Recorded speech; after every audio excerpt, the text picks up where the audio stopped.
టెక్నాలజీని అందరూ follow కావాల్సిందేనని CM Chandrababu Naidu చెప్పారు. విజయవాడలో జరుగుతున్న పశు సంవర్ధక శాఖ టెక్ AI 2.0ను ఇవాళ సీఎం చంద్రబాబు ప్రారంభించి ప్రసంగించారు. గతంలో ఎంటర్ప్రైన్యూర్లను ప్రోత్సహించుకోవడానికి GFST లాంటి సంస్థలు తెచ్చామని గుర్తు చేశారు. ఫుడ్ హ్యాబిట్స్ మారాయి. ఒకప్పుడు అందరూ రైస్ తినేవాళ్ళు, కొన్ని ప్రాంతాల్లో రాగి తినేవాళ్ళు, కొన్ని ప్రాంతాల్లో జొన్నలు తినేవాళ్ళు. కానీ ఫస్ట్ టైం మన నాయకుడు ఎన్టీ రామారావు గారు వచ్చిన తర్వాత అందరికి రైస్ ఇవ్వడం మొదలు పెట్టారు. 2 రూపాయల కేజీ బియ్యం వచ్చింది. కరువు ప్రాంతాల్లో అప్పుడప్పుడే రైస్ తినడం ప్రారంభించారు. కానీ ఈ రోజు వచ్చిన పరిస్థితులు మారాయి. రైస్ ఎక్కువ తింటే డయాబెటీస్ వస్తుంది. ఫుడ్ హ్యాబిట్స్ దీని వల్ల మారిపోతున్నాయి. ఫుడ్ హ్యాబిట్స్ మీరందరూ కూడా గుర్తుపెట్టుకోవాల్సింది మనిషి యొక్క ఆరోగ్యం మనం తినే తిండి పైన, మన అలవాట్ల పైన, లైఫ్ స్టైల్స్ పైన ఆధారపడుతుంది. అందుకే చాలా టెక్నాలజీస్ వచ్చాయి. అవన్నీ నేను మళ్ళీ మాట్లాడతాను. కానీ ఈ రోజు ప్రపంచం మొత్తం ఆహారపు అలవాట్లు పెరిగి ప్రోటీన్ రిచ్ ఫుడ్కి వెళుతున్నారు. ప్రోటీన్ అంటే మీరంతా కూడా చికెన్, ఫిష్, లేకుంటే ఎగ్స్. మన మిత్రులు చెప్తున్నారు ఎగ్స్ డిమాండ్ తగ్గిందని. కరెక్టే, కానీ ఎడ్యుకేషన్ కూడా అవసరం. కనీసం నేనైతే మార్నింగ్ అయితే బ్రేక్ఫాస్ట్ ఉండదు, ఓన్లీ ఆమ్లెట్ ఉంటుంది. అది నా మొత్తం లైఫ్ స్టైల్లోనే మార్చుకున్నాం. ఈ విధంగా ప్రతి ఒక్కరు కూడా మార్చుకుంటున్నాం. ఒక పక్క ప్రోటీన్ అయిన తర్వాత ఇంకొక పక్క మీరు చూస్తే మిల్లెట్స్ ఇవన్నీ కూడా వస్తున్నాయి బ్యాలెన్సింగ్ కోసం. ఇంకొక పక్కన ఫ్రూట్స్ అండ్ వెజిటబుల్స్ బాగా పెరుగుతున్నాయి. ఈ విషయం కూడా గుర్తుపెట్టుకోవాలి. దీనివల్ల ఇప్పుడు మొత్తం ప్రపంచం అంతా కూడా హార్టికల్చర్కి ఎక్కువ ప్రాధాన్యత వచ్చింది. అందుకే నేను కూడా మొత్తం చేంజ్ చేస్తున్నాను. హార్టికల్చర్కి ఎక్కువ ప్రాధాన్యత ఇచ్చి ఈరోజు మీరు చూస్తే నేను లాంగ్ బ్యాక్ ఆనాటి ప్రధానమంత్రి గారిని కన్విన్స్ చేసి వాజ్పేయి గారిని మైక్రో ఇరిగేషన్ ఎట్టుండాలో నేను ఒక రిపోర్ట్ ఇచ్చాను. ఆ రిపోర్ట్ ఇప్పటికి కూడా మైక్రో ఇరిగేషన్ ఒక బైబిల్ మారిగా, ఒక భగవద్గీత మారిగా దాన్నే ఫాలో అవుతున్నారు. అందుకే నేను గర్వంగా చెప్పగలుగుతున్నా, ఈ రోజు 5 సంవత్సరాలు ₹1 కూడా వీళ్ళు ఇవ్వలేదు. మళ్ళీ ఈ సంవత్సరం పికప్ చేశాం. దేశంలో మైక్రో ఇరిగేషన్ కి నెంబర్ 1 రాష్ట్రం ఏదంటే దానికి చిరునామా ఆంధ్రప్రదేశ్. 16 లక్షల హెక్టార్లలో మైక్రో ఇరిగేషన్ పెట్టాం, ఆటోమేషన్ పెట్టాం.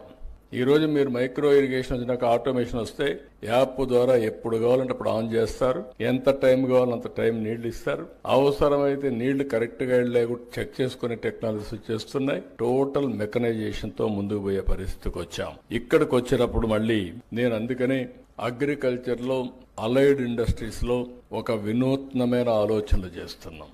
ఇవి చేస్తూనే లాజికల్ గా తీసుకుపోవడం కోసం మళ్ళీ ఫుడ్ ప్రాసెసింగ్ ఒక ప్రత్యేకమైన శ్రద్ధ పెట్టి ఒక సెక్రటరీని దానికి పెట్టాం. చిరంజీవులు ఇంతకుముందు హార్టికల్చర్ బాగా చేశాడు, ఆయన రోజు ఇన్ఛార్జ్ పెట్టి దీన్ని కూడా ప్రాధాన్యత ఇచ్చామని చెప్పి కూడా నేను మీకు తెలియజేస్తున్నా.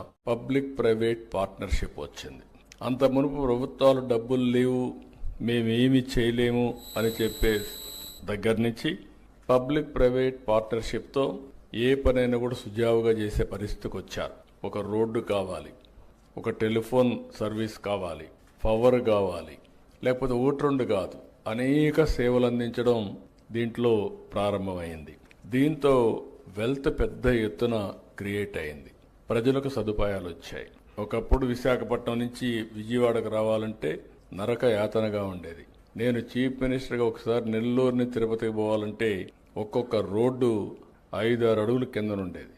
గుంతలు, గోతులు చాలా భయంకరంగా ఉండేటివి. దీనివల్ల ఏదైతే ఇప్పుడు నేషనల్ హైవేస్ చూస్తే one of the best roads వచ్చాయి. ఒక విధంగా చెప్పాలంటే ఒకసారి సంతోషం. మలేషియాని చూశాను నేను ఆ రోజుట్లో. చిన్న దేశం, బుడ్డ దేశం, 2 కోట్ల జనాభా. వాళ్ళది east west corridor 8 lane road.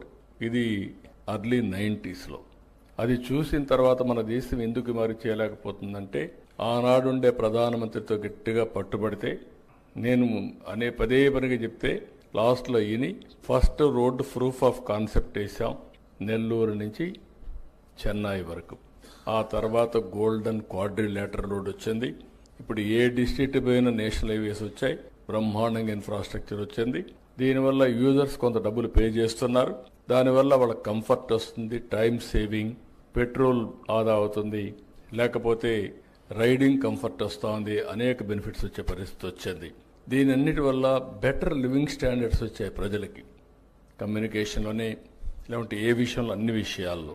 అయితే ఈరోజు మనం గుర్తుపెట్టుకోవాల్సింది హ్యావ్స్ అండ్ హ్యావ్ నాట్స్ మధ్య డబ్బులుండే వాళ్ళ దగ్గర ఎక్కువ డబ్బులు వెళ్ళిపోతున్నాయి. డబ్బులు లేని వాళ్ళు పేదరికంలోనే ఉన్నారు. ఇవన్నీ ఆలోచించిన తర్వాత ఆ రోజు మేము ఆలోచించింది global forum for sustainable transformation కింద నాలెడ్జ్ ఉంది, ప్రపంచం మొత్తం టెక్నాలజీ అవైలబుల్ ఉంది. ఊబరైజేషన్ ద్వారా ఎందుకు మనం పొలిటికల్ ఐడియాలజీని అంటే పబ్లిక్ పాలసీస్ని ఎందుకు ప్రమోట్ చేయకూడదు, ఎందుకు ఆంటర్ప్రెన్యూర్స్ని ప్రమోట్ చేయకూడదని ఆలోచించాం. ఆ ఆలోచన నుంచి పుట్టిందే ఈ GFST.